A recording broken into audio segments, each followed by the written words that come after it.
stays around those levels 6 weeks from now, what would be your best guess as to whether the easing bias will still be in the statement? Thank you.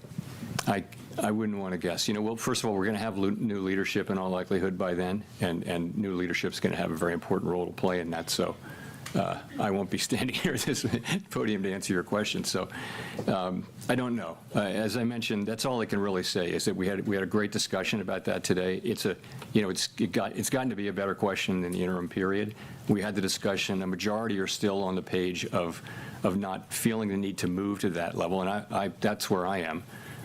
I get it, though. At a certain point, you would move, and that conceivably could come as soon as the next meeting. Thank you. Just to follow on, the new leadership also seemed rather lukewarm on press conferences and on the dot plots. What would your advice to him be on these communication tools? So I'm not going to give him any advice through you today here, but I think communications generally is. I think every incoming chair takes a look at communications, and it's a very healthy thing. I mean, communications it's very complex, and you can always be looking at new things, and if that happens, it feels like it's going to happen. That's a completely appropriate thing. Neil. Hi, Chair Powell, Neil Irwin with Axios. Can you tell us if you've been in touch with incoming Chairman Warsh? To what extent is this a normal transition process versus all the things swirling around, something unusual, and what can we expect when he takes that podium in a few weeks? I haven't seen him since seeing him at a dinner in January where I congratulated him and had a nice chat with him. Haven't seen him. I don't know what a normal process is. The last process was with Janet Yellen, with whom I had worked for 6 years, and so it was. We were sitting down the hall from each other, so it was a very different thing. I think this is and will be a very normal, standard kind of a transition process. So that's what I expect. I have every reason to think it will be. Quick follow-up: is the Supreme Court ruling on Governor Cook a factor in when you may leave as a governor? I wasn't thinking of it as such, but no, not really. I mean, I'm thinking more of the other things I mentioned. Chris. Hi, thanks for taking our question. I wanted to ask a question about your tenure, and Chris Rugaber at Associated Press. During your tenure as chair, you often spoke about how disadvantaged Americans benefited from extended periods of low unemployment. In the new framework the Fed adopted in 2020, some economists say elevated the Fed's employment mandate. Are you worried that the pandemic inflation spike that followed will make future Fed chairs more reluctant to pursue a hot jobs market, and should they be? I don't know the answer to that. I mean, what we experienced in the teens, the mid-teens, was really low levels of unemployment for a long period of time and no reaction from inflation. And we all very much took notice of that. We also noticed that the biggest wage gains were going to people at the bottom end of the income spectrum. And we had many reports of, it felt like a fairly stable equilibrium, and a lot of benefits were flowing to people at the bottom end of the income spectrum, including companies were, setting up in people who were confined and like training them before they got out, and it was a very healthy sort of set of societal dynamics. So of course, I think anybody would love to get back to that. I don't think that anything that happened to create the global pandemic inflation was in any way related to overweighting the employment market. I mean, it was a global shock that happened essentially very similarly all over the world. That had to do with closing, reopening, stimulus, and all that. And I mean, you could look at a graph of 10 big economies on the page and not know which was the U.S. and which was Germany, France, and things like that. So I don't think that insight was in any way responsible for the high inflation that we experienced. So, I mean, I think it's always been a balance. You've got to be strong on both of our dual mandates. And for example, now we don't feel that the labor market is at all a source of inflation, so we don't need to be worrying about that. It's been a long time since we have had to worry about that. Well, actually, during the pandemic recovery, the labor market was super overheated and tight, and that's when we had to worry about it, but not now. Just on the other issue, do you need more assurance from the Justice Department before stepping down? Is that what you're waiting for, or what else? I'm is waiting, gonna affect your for decision? the investigation to be well and truly over with finality and transparency. And I'm waiting for that, and I will leave when I think it's appropriate to do so. Michael McKee. Michael McKee from Bloomberg Television and Radio. I'd like to ask you if you could explain a little more or characterize a little more the discussion about the two-sided view and interest rates, because there were some members of the Open Market Committee who've been suggesting that we may need to raise interest rates even absent the war because inflation was not coming down fast enough. Is there any sense that interest rates might have to go up, or was this just a setup to sort of warn people that you're worried about the war impacts? So nobody, the three dissenters and others who could have supported that, and others who were, who were voters and non-voters who preferred it, they all supported the rate decision, right? So people are not saying we need to hike now. It's more a question of, don't we kind of feel that we should be neutral? And what are markets doing? People argue that this is consistent with markets are doing. And again, it's a very fair question, but these changes, it's a form of forward guidance, and you don't want to make them in a way that will be sustained and continue to make sense, and not something you need to take back, fairly quickly. So I think we just a group of us, including me, didn't feel like we needed to be in a hurry on that markets are not confused about our reaction function. We don't have a problem to solve on that. But the other side of the argument is a good argument, too, as I mentioned. It's a perfectly good argument to be having, good discussion to be having. So, and it came out the way it came out. Well, you've got three dissents in favor of two-sided warning. You've got yourself staying on the board. You've got the criticism that does come from elected officials, and you've got a lot of critics who have faulted the Fed for being too slow 2021 with inflation. Are you worried about Fed credibility under all of this? Is that one reason that you want to stay on? Not driving my thinking now. I mean, monetary policy is going to get made by, 19 people.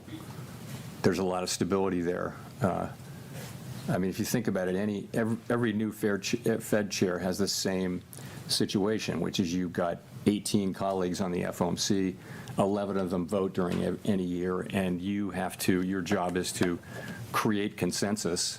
It's to talk to them, understand them, be inside their thinking, and be able to pull them together and get consensus and move. And that's what every Fed chair has to do. And I think Kevin Warsh is actually quite well. He has the capabilities, skills to be very good at that, I would think. So I think I'm not so worried about that process. I think that'll work itself out. Howard. Thank you, Chair Powell. Howard Schneider with Reuters. You mentioned that staying on as a governor, you intend to keep a low profile. I'm just wondering if you could give us a little more detail on what that looks like and how you can... Touche. Walk down the steps. What that looks like, and particularly around the policy discussion, how you're able to have your intervention and not be a shadow chair and not have a kind of an outsized influence over the process. Yeah, that's just something I would never do. The shadow chair thing. No, I don't know what the exact specifics of it will be, but I'm going back to being a governor. I respect the role of chair. I was a chair. I was a governor for 6 years, and I know what that's like. I know, and I had a pretty front row seat particularly with Chair Yellen, to whom I was close when I worked with Chairman Bernanke for 2 years, but I was brand new at that time, so I got a sense of what it was, and I had real sympathy for how hard it is to get that group to consensus. And I always felt like I don't want to add to that unnecessarily, and that means try to support the chairs where the direction the chair wants to go in, if you can. If you can't, you can't.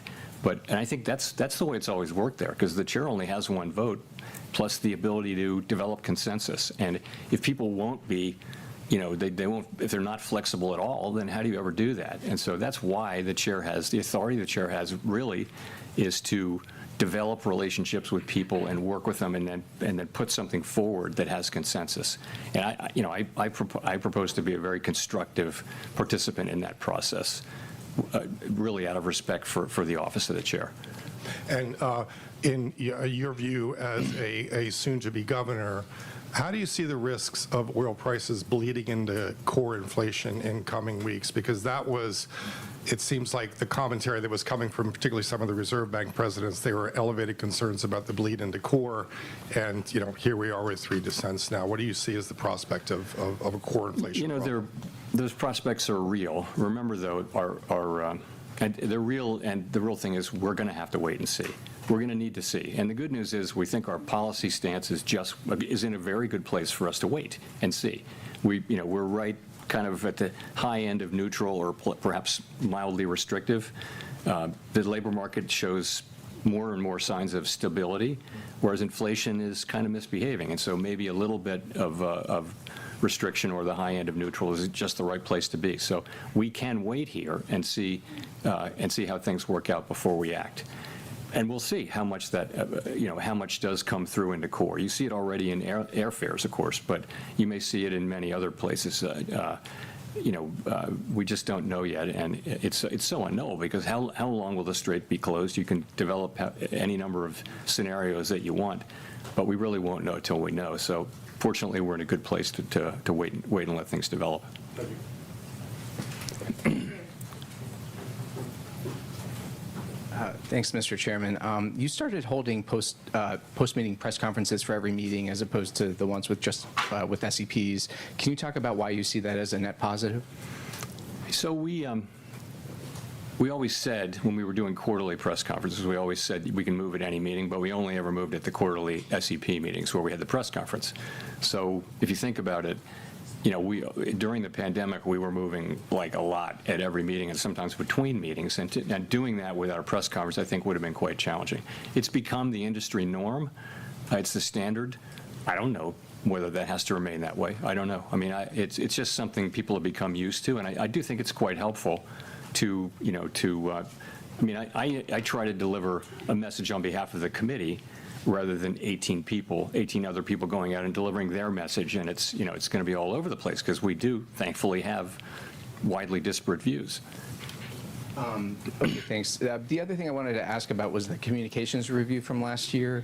Could you describe the debate last year, what changes were considered, what you wanted, and what prevented action, any action on those changes? So I'm not going to go into the real small specifics, but what we found very quickly was that making changes, making really large changes, for example, to the dot plot or the SEP, it didn't have, we couldn't come up with anything that had really broad support on the committee.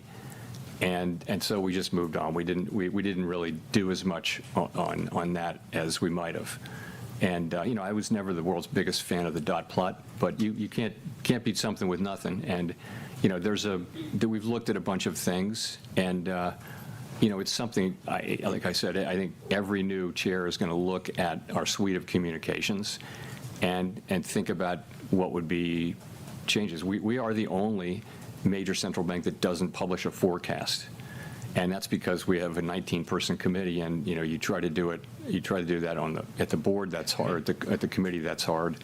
It's hard if you do it at the staff. So it works. I think our communications are fine, but looking at doing it in a different and better way is the most natural thing in the world.